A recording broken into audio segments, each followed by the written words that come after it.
Still struggling to grow your arms, although you're training very hard?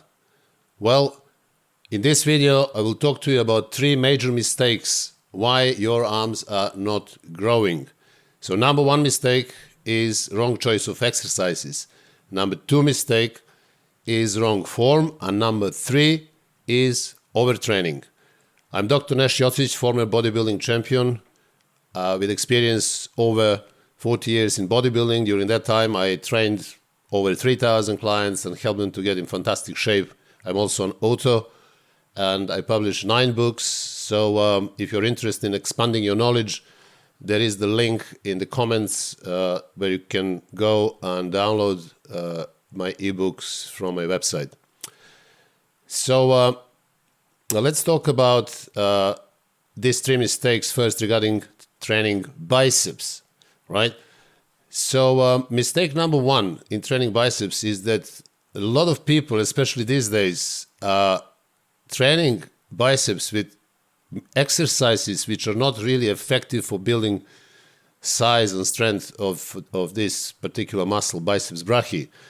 So the reason for that is that they either don't know what to do, or they just want to go with the easier exercises which they can feel more. And you can see this in the gyms nowadays, where people are training biceps with a lot of isolating exercises, cables, certain specific machines, which may benefit experienced and professional bodybuilders. But if you're a beginner or an intermediate and you really want to grow your biceps, this will never gonna help you. And this is why. So first of all, who decides which exercises are the best for biceps growth? Is it me? Is it some other guru, expert, whoever? No, none of us. It's basically anatomy. Once you understand the anatomy of the muscles that you're training, everything will be much easier and you will understand why. As Nietzsche used to say, the one who knows why knows every how. Now, what anatomy suggests? Biceps is made of 2 parts. One is a short head and another one is the long head. Both of them originate in the scapula, although in different parts of scapula, but their insertion is in the elbow. So they get attached to the elbow together in the same place. Now, the difference between the short and long head is that they require different grip in order to be optimally stimulated for growth. So when it comes to short head, the most effective exercise, without any doubt, is barbell curls. So biceps barbell curls is the most effective exercise, especially for short head, although it will activate long head up to the point, simply because it will allow you to use heavier load than any other exercise. And this is why I advise you to use this exercise first in your biceps program. What it means? That means that doing biceps barbell curls, you can lift heavier weights, meaning that you will overload the muscle. You will stress the muscle more than in any other exercise, simply because of the nature of exercise. So if you perform this exercise correctly, you will definitely be optimizing your biceps growth like in no other case. Now, in order to stimulate more your outer or longer head, you will need to change the grip. So you will have to do close grip. You can do it with a EZ bar, you can do it with a straight bar. My favorite is actually doing it on the biceps machine curls. So you sit down and you hold a relatively short, narrow grip, because this way you expose more your long head. So these 2 exercises, wide grip barbell curls and close grip machine curls, are the 2 best exercises that will propel the growth of your biceps like no other exercises. Yes, you've seen people doing dumbbell curls, they do cable curls, they do different isolate concentration curls. This is all fine, but this is not for you. If you have a problem with growing and making your arms bigger, I've just mentioned the solution for you. This is not just my experience, this is experience that of all my clients that I have trained, and also it goes back 70 years in the history of bodybuilding. Every single one Every bodybuilder, professional bodybuilder, advanced bodybuilder, whoever had bigger arms, bigger biceps, was doing these two exercises. So I think this is clear. And first problem, training biceps should be eliminating with this. This is the right choice for you. Now the second problem is form.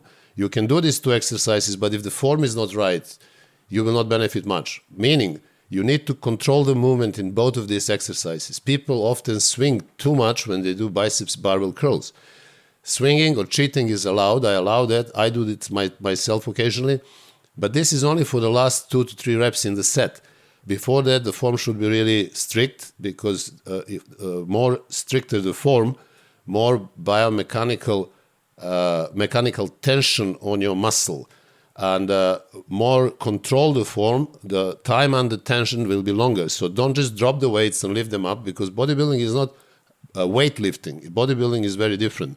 So form, again, is very important. Control doesn't mean that you will go with some insane 10 seconds down and then 1-2 seconds up and all these theories. It just doesn't work like that.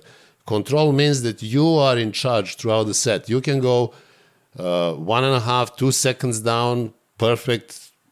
Just make sure that you never lose the tension, that you never stop at the bottom, never stop at the top.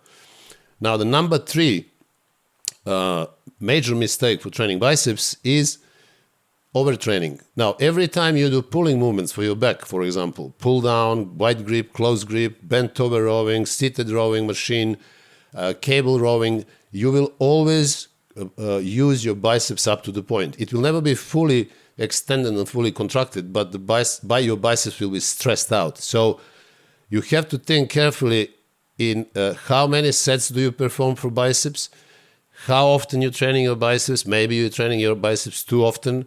Twice per week, 3 times per week will be too much. I would suggest once per week, but also you have to be very sensitive when it comes down to the number of sets that you're doing for biceps.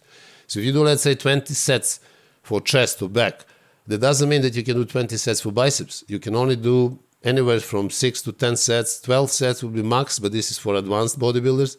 And I would suggest you to stick between 6 and 10 sets for biceps. So you either do 3 or 4 sets of each biceps exercise that I have mentioned. Now, let's dive into triceps. So triceps issue with the wrong choice of exercises is that people either stick to the same exercise or a couple of exercises all the time, but also they are, again, using too many of these isolating, as I like to say, exotic cable exercises for triceps, thinking, oh, because I feel my triceps, it will grow. Well, you can feel your triceps even if you are having a deep tissue massage, but it's not going to grow. So feeling the muscle is okay, but it's not everything. It's just a minor thing. So you will feel the muscle anyway when you do it correctly. But if you are not using right exercises, that overload principle will simply diminish. It would not exist. So you will not be able to stimulate growth. I mean, always ask yourself, why would muscle grow? What it has to happen? Just filling the muscle, pumping it with light weights? Well, not at all. You need to stress that muscle. Of course, there are people who have developed great bodies by just using medium weights, high pump and all that. But we are talking about extremes. They are not the rule. And we are talking mainly about few professional bodybuilders. But again, if you have a problem growing your triceps, the major issue is selecting the right type of exercises. Now, let's go back to anatomy. So what is triceps? Triceps is a muscle which has 3 heads. Basically, we are talking about outer, middle head, and long head. So every head requires a different exercise. So outer head of the triceps and medium head is something that you see most of the time. But these 2 heads are actually not the ones that give you the bulk of the triceps. The bulk of the triceps is achieved by developing fully your long head. Now, the problem is that people do not understand the difference between these 2 heads, outer head and medial head, and also long head of the triceps. So what is the difference? Well, lateral and medial head, they both originate in your humerus, and they are both attached to the point of insertion is actually in the elbow. Now, the difference with the long head is that the long head does not originate in the humerus, so it doesn't start from there. Actually, it starts from your scapula. And in order to activate fully that muscle, you can't just do push downs or close bench press or dips or something like that. You have to put that long head of your triceps in the position that will be fully extended. The only way to do it is to lift your arm up and fully stretch your triceps behind your, holding the dumbbell or a cable or barbell behind your neck. So this stretch, this position, you can do this and you're going to feel immediately will stretch your long head. Only then you will fully stimulate a long head, which is the most important. Now, I suggest 3 exercises for triceps. For outer head, I would suggest you to do push down with rather wider grip, either with a straight bar or EZ bar. That exercise will stimulate your outer head. After that, I will suggest you to do either skull crushers, but make sure that the bar goes behind your head, not just on your skull. So the name is obviously wrong. It can be also called French press, because if you lower the bar on your forehead, you will never be actually stretching that long head. So this is the problem. If you remember Arnold, for example, he knew that, and every time he would perform French press or so-called skull crushers, he would extend his triceps behind your head. The bar will go behind. And the reason for that is the full stretch and the full mechanical tension, especially that passive mechanical tension, which is optimal for muscle growth. So this would be exercise number 2. Number 3 exercise for your medial head, which goes right in the middle. And the best exercise for that will be close grip rope push downs. So with these 3 exercises, you will basically cover all 3 heads. If you do anything else, if you do push downs, and then you do close grip bench press, and then you do skull crushers lowering the bar on your forehead, you will only stimulate outer and medial triceps heads, but you will never stimulate enough your long triceps head. So I think this is quite clear and that message has been delivered. Now when it comes to form, again, when you train your triceps, if the form is not right, nothing is going to happen. So you have to make sure that you fully stretch your muscle. Either you're doing push down or you're doing a French press with a bar going or cable going behind your head. You need to control the movement and then fully contract. And again, fully stretch and fully contract. That requires a lot of focusing, a lot of mind-muscle connection. Don't just focus on lifting heavier weights. This is what most of the people do. Just put too much weight on the push-down machine and they just struggle. They put the head on one side and another side and they use their body weight in order to move that weight. But this is not the way to do it. You will get nowhere doing that. So keep your head straight when you do push-downs. Don't move it left or right. And make sure that every rep is completed with full stretch and full contraction. The same applies to every other exercise. So French press or close grip rope push down, this is how you do it. Now again, the third problem again regarding triceps is overtraining. So don't forget, whenever you do bench press, whenever you do incline dumbbell press, whenever you do any machine chest press, whenever you shoulder press, you always use your triceps. It's unavoidable, right? So if you are training your triceps twice, 3 times per week, or in too many sets, you will definitely be overtraining. So your triceps will constantly fight for recovery. Muscle cannot grow while it's recovering. So I hope you will stop with that nonsense that muscle starts shrinking after 24 or 28 or 30, 72 hours. No, it doesn't. No, it doesn't. Oh, it's only for bodybuilders who take steroids that you can train muscle once a week. No, it's not. It's for natural bodybuilders as well. And I will do the video on that. I will show you my clients, natural bodybuilders, also my son. And they're all training muscle once a week. So that nonsense, you should forget about it. You can't train your muscles so many times per week. Yes, you can if you are on steroids, but if you are natural, you should forget about it. You should train every muscle once a week, biceps once a week, triceps once a week. And not just that, but make sure that you do less sets. If you again do for back or chest 20 sets per session, you can't do that for triceps. Triceps is a much smaller muscle. So if you have 3 exercises, I would advise you to do 3 sets each. Max 4 would be for advanced bodybuilders. That will account to 12 sets per tricep session. But for most of you, 3 sets, 3 movements will be 9 sets for triceps. Period. Nothing more than that. So right selection, right form, and avoid overtraining. Now, when it comes to forearms, I will just mention one exercise this time. And this exercise is hammer curls. So hammer curls are the exercise which will stimulate radiobrachialis and also brachialis. These are 2 muscles. Radiobrachialis especially is a very long muscle, and they both go under the biceps muscle. So radiobrachialis is attached to the shoulder and also to your wrist. So it's a very long muscle, and when you develop that muscle, the upper part of your forearm will go. This is the muscle that you want to target. Will develop, and also it will grow under your biceps, pushing the biceps up. So it's very important to do this exercise. So hammer curls can be performed with dumbbells. Also, they can be performed with a rope, and you have to pay attention to form. Forearms are a little bit different muscles, so they require a little bit higher number of reps. So anywhere between not less than 10 up to 20.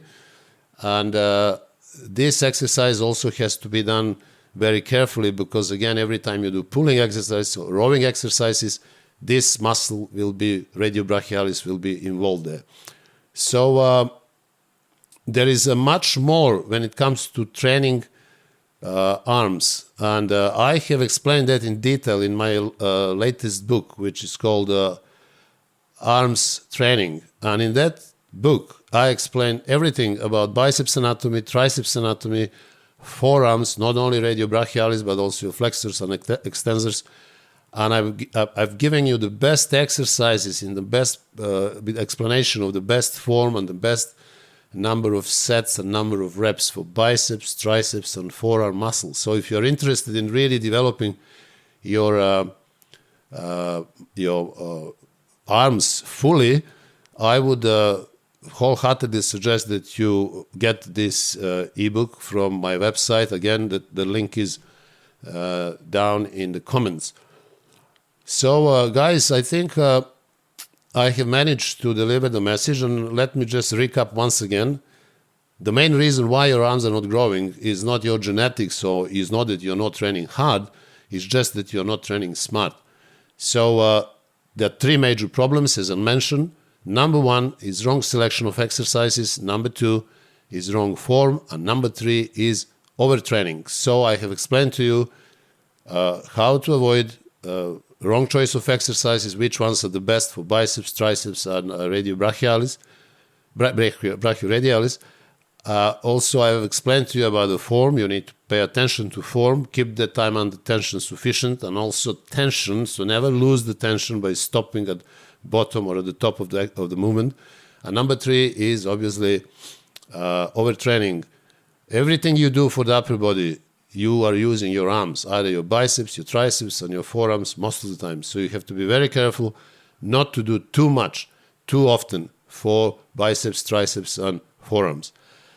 So I hope you have enjoyed this video, and if you did, please like the video, and also if you didn't, please subscribe, and send me your comments because they are very important for our community. And I hope to see you in the next video. Until then, take care of yourselves.